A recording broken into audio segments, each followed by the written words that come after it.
ఏంటి ఈ అమ్మాయి పొద్దు పొద్దున్నే డబ్బులు చేతులు పట్టుకొని కూర్చుంది అనుకుంటున్నారా? ఈరోజు 1వ తేదీ ఫెన్షన్ వచ్చింది కదా! అయితే నాకు జగన్ ప్రభుత్వంలో ఉన్నప్పుడు నాకు 3000 పెన్షన్ వచ్చేది.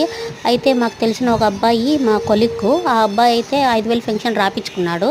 పర్సెంటేజ్ ఉంది. పైగా ఫ్లోర్ వర్క్ కాబట్టి 5000 పెన్షన్ రాపిచ్చుకున్నాడు. అయితే నాకొక ఫోన్ చేసి పాప ఇట్లా రాపిచ్చుకో నువ్వు పోయి అని చెప్పినాడనమాట. దీనికి పలానా పలానా సర్టిఫికేట్లు కావాలి. ఇలా పలానా చోటుకి వెళ్ళి రాపిచ్చుకొని ఫోన్‌లో చెప్పినాడు. జస్ట్ అంతేను. అయితే నేను వెళ్ళి రాపిచ్చుకున్నాను 5000 పెన్షన్ వచ్చేటట్లుగా. అప్పుడు నాకు 5000 పెన్షన్ వచ్చేది. అయితే ఇప్పుడు చంద్రబాబు నాయుడు గారు వచ్చారు కదా! ఇప్పుడు. అందుకని నాకు ఇంతకుముందు 5000 వచ్చేది కాబట్టి ఇప్పుడు నాకు పెన్షన్ 15,000. నాకైతే చాలా చాలా సంతోషంగా ఉంది. అయితే ఆ చెప్పిన అబ్బాయికి చాలా థాంక్స్ చెప్పుకుంటున్నాను నేను. ఆ అబ్బాయి అయితే ఉపేంద్రను. ఆ అబ్బాయి నాకి చెప్పడం వల్లే నేను 5000 పెన్షన్ రాపిచ్చుకున్నా కాబట్టి ఇప్పుడు నాకు 15,000 వస్తుంది. Thank you Upendra. నీకు ఎప్పుడూ రుణపడి ఉంటా.